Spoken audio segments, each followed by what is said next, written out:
ਸਾਧ ਸੰਗਤ ਜੀ, ਵਿਦਵਾਨ ਵੀਰੋ, ਭੈਣੋ ਤੇ ਭਰਾਵੋ, ਇਹ ਬਖਸ਼ਿਸ਼ ਬਹੁਤ ਥੋੜ੍ਹੇ ਬੰਦਿਆਂ 'ਤੇ ਹੁੰਦੀ ਹੈ, ਬਹੁਤ ਥੋੜ੍ਹੀ ਜਗ੍ਹਾ 'ਤੇ ਹੁੰਦੀ ਹੈ ਕਿ ਉੱਥੋਂ ਗੁਰੂ ਦੇ ਵਿਚਾਰਾਂ ਦੀ ਸਾਂਝ ਪਾਈ ਜਾ ਸਕੇ। ਇਸ ਸਥਾਨ ਤੋਂ ਜੋ ਪਿਛਲੇ 26-27 ਸਾਲ ਤੋਂ ਇਹ ਪਰੰਪਰਾ ਚੱਲੀ ਆ ਰਹੀ ਹੈ, ਇਹ ਆਪਣੇ ਆਪ ਇੱਕ ਵਡਮੁੱਲਾ ਕਾਰਜ ਹੈ। ਉਸ ਵਕਤ ਉਹਨੇ ਸਾਧਨ ਨਹੀਂ ਸੀ ਬਾਬਾ ਸੁੱਚਾ ਸਿੰਘ ਵੇਲੇ ਜੋ ਅੱਜ ਸਾਡੇ ਕੋਲ ਹੈ, ਅਤੇ ਅਸੀਂ ਉਹਨਾਂ ਸਾਧਨਾਂ ਦਾ ਭਰਪੂਰ ਫਾਇਦਾ ਵੀ ਉਠਾ ਰਹੇ ਹਾਂ, ਕਿਉਂਕਿ ਸੁਣਨ ਵਾਲੀ ਭਾਵੇਂ ਸੰਗਤ ਇੱਥੇ ਉਨੀ ਨਹੀਂ ਹੋਏਗੀ, ਲੇਕਿਨ ਜਿਹੜੀ ਔਨਲਾਈਨ ਸੁਣਦੀ ਹੈ, ਯੂਟਿਊਬ 'ਤੇ ਸੁਣਦੀ ਹੈ, ਉਹ ਫਿਰ ਹਜ਼ਾਰਾਂ ਲੱਖਾਂ 'ਚ ਹੋ ਜਾਂਦੀ ਹੈ। ਬਾਬਾ ਅਮੀਰ ਸਿੰਘ ਜੀ ਨੇ ਜਦੋਂ ਇਹ 550 ਸਾਲਾ ਗੁਰਪੁਰਬ ਨੂੰ ਸਮਰਪਿਤ ਸੈਮੀਨਾਰਾਂ ਦੀ ਇੱਕ ਲੜੀ ਦਾ ਵਿਚਾਰ ਕੀਤੀ ਸੀ, ਉਹਦੇ 'ਚ ਇਹ ਫੈਸਲਾ ਲਿਆ ਗਿਆ ਕਿ ਇੱਕ ਤਾਂ ਆਪਾਂ ਇਸ ਸਾਲਾਨਾ ਸਮਾਗਮ ਵੇਲੇ ਸੈਮੀਨਾਰ ਕਰਾਂਗੇ। ਉਸ ਸੈਮੀਨਾਰ 'ਚ ਕਿਉਂਕਿ ਬੰਦੇ ਜ਼ਿਆਦਾ ਹੁੰਦੇ ਹੈ, ਟਾਈਮ ਅਸੀਂ ਵਿਦਵਾਨਾਂ ਨੂੰ ਉਨਾ ਨਹੀਂ ਦੇ ਸਕਦੇ ਜਿੰਨਾ ਕਿ ਦੇਣਾ ਚਾਹੀਦਾ ਹੈ। ਸੋ ਇਸ ਲਈ ਇੱਕ ਹਰ 15 ਦਿਨ ਬਾਅਦ ਇੱਕ ਸੈਮੀਨਾਰ ਕਰਵਾਇਆ ਜਾਏ, ਜਿਹਦੇ ਵਿੱਚ 2 ਹੀ ਸਕਾਰਤ ਲੇਖਕ ਵਿਦਵਾਨ ਹਸਤੀਆਂ ਨੂੰ ਬੁਲਾ ਕੇ ਉਹਨਾਂ ਤੋਂ ਵੱਖ-ਵੱਖ ਵਿਸ਼ਿਆਂ 'ਤੇ ਜਿਹੜੇ ਵਿਚਾਰ ਨੇ ਉਹ ਉਹਨਾਂ ਨਾਲ ਸਾਂਝੇ ਕੀਤੇ ਜਾਣ।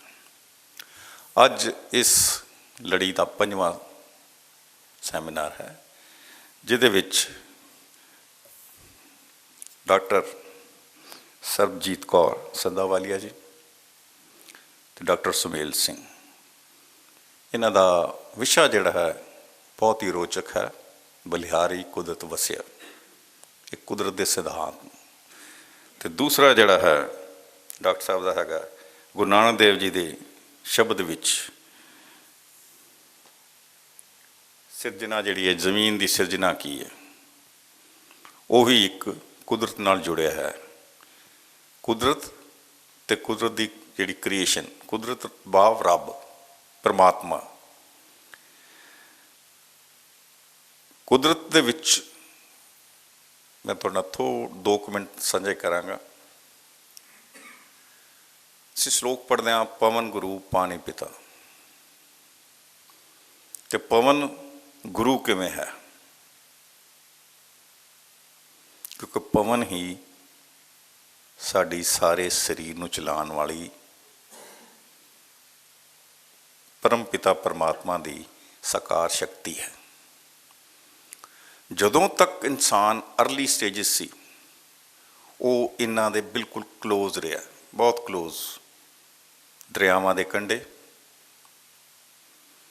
ਸਾਫ ਸੁਥਰੇ ਜੰਗਲਾਂ 'ਚ, ਅਤੇ ਉਹਨਾਂ ਦੀ ਰਾਖੀ ਕਰਦਾ ਰਿਹਾ। ਉਮਰਾਂ ਵੀ ਬਹੁਤ ਲੰਬੀਆਂ ਸਨ,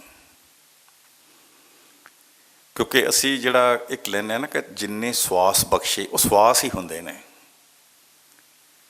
ਉਹ ਸਵਾਸ ਜਿਹੜੇ ਲੰਬੇ ਸਵਾਸ ਲੈਣ ਦੀ ਇੱਕ ਰੀਤ ਸੀ, ਉਹ ਸੀ ਲਾਈਫ ਨੂੰ ਪ੍ਰੋਲੋਂਗ ਕਰਨ ਦੀ।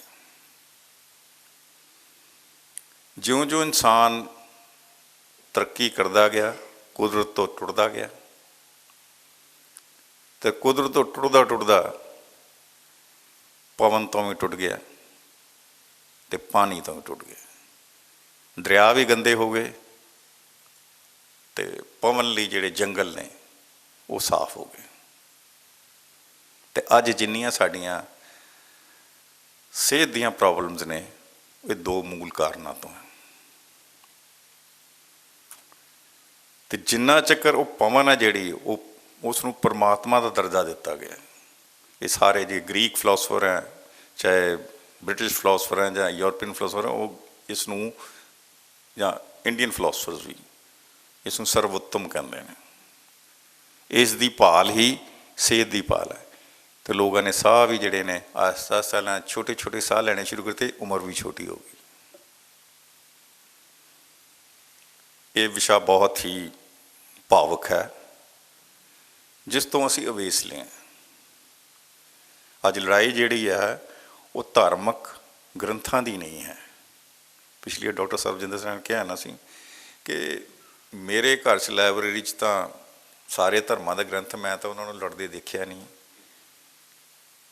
ਇਹ ਲੜਾਈ ਧਰਮ ਦਾ ਮਖੌਟਾ ਪਹਿਨੇ ਨਿੱਜੀ ਸਵਾਰਥਾਂ ਵਾਲੇ ਸਿਆਸਤਦਾਨਾਂ ਦੀ ਹੈ। ਸੋ ਅੱਜ ਸਾਨੂੰ ਮਾਣ ਹੈ, ਅਸੀਂ 2 ਵਿਦਵਾਨ ਸੱਜਣਾਂ ਨੂੰ ਬੁਲਾਇਆ, ਜੀ ਆਇਆਂ ਨੂੰ। ਅਤੇ ਮੈਂ ਬੇਨਤੀ ਕਰਾਂਗਾ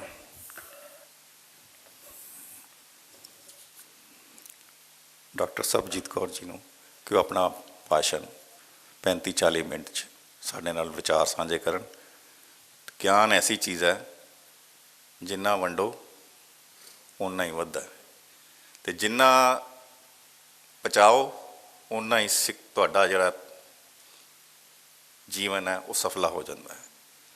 ਇਸੇ ਲਈ ਸਕੂਲੀ ਗਿਆਨ, ਕਿਤਾਬੀ ਗਿਆਨ ਅਤੇ ਅਧਿਆਤਮਿਕ ਗਿਆਨ ਦਾ ਇਹੀ ਫਰਕ ਹੈ ਕਿ ਬਚਾ ਕੇ ਡਾਲਿਆ।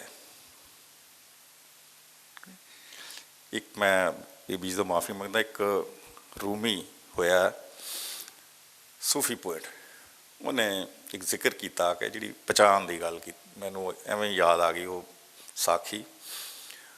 ਉਹਨੂੰ ਇੱਕ ਬੰਦਾ ਆ ਕੇ ਕਹਿੰਦਾ, ਜੀ ਤੁਸੀਂ ਕਹਿੰਦੇ ਸੀ ਕੁਰਾਨ ਸ਼ਰੀਫ ਨੂੰ ਪੜ੍ਹੋ ਅਤੇ ਬੜਾ ਰਸ ਆਉਂਦਾ। ਮੈਂ ਤਾਂ 100 ਵਾਰੀ ਪੜ੍ਹੀ, ਮੈਨੂੰ ਤਾਂ ਕੋਈ ਰਸ ਆਇਆ ਨਹੀਂ। ਅਤੇ ਉਹ ਬੰਦੇ ਬੜੇ ਪ੍ਰੈਕਟੀਕਲ ਹੁੰਦੇ ਸੀ। ਉਹਨੇ 101 ਸੇਬ ਮੰਗਾ ਕੇ ਇੱਕ ਬੰਦਾ ਹੋਰ ਸੱਦ ਲਿਆ। ਜਿਵੇਂ ਗੁਰੂ ਹਰਕ੍ਰਿਸ਼ਨ ਸਾਹਿਬ ਨੇ ਲਾਲ ਚੰਦ ਪੰਡਤ ਦੇ ਨਾਲ ਛੱਜੂ ਛਜੂਰ ਖੜਾ ਕਰ ਲਿਆ ਸੀ। ਉਹਨੇ 100 ਸੇਬ ਇੱਕ ਪਾਸੇ ਰੱਖ ਲਿਆ, ਇੱਕ ਪਾਸੇ ਰੱਖ ਲਿਆ।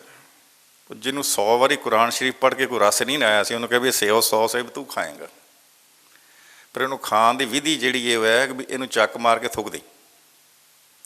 100 ਸੇਬ ਖਾ ਹਟਿਆ, ਉਹਨੂੰ ਪੁੱਛਦੇ ਵੀ ਰਸ ਗਿਆ? ਕਹਿੰਦਾ ਨਾ ਜੀ ਬਿਲਕੁਲ ਨਹੀਂ ਹੈ।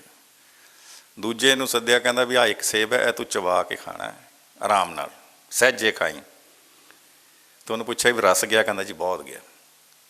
ਸੋ ਇਹ ਇਸੇ ਲਈ ਸਹਿਜ ਦੀ ਜਿਹੜੀ ਕਿ ਇੰਪੋਰਟੈਂਸ ਹੈ ਆਪਣੀ, ਸੱਤ, ਸੰਤੋਖ ਅਤੇ ਵਿਚਾਰੋ, ਇਹ ਤਿੰਨਾਂ ਚੀਜ਼ਾਂ ਦੀ ਲੋੜ ਹੈ। ਧੰਨਵਾਦ ਜੀ। ਆਓ ਬੀਬੀ ਜੀ ਆਪਣਾ ਵਿਚਾਰ ਸਾਂਝੇ ਕਰੋ।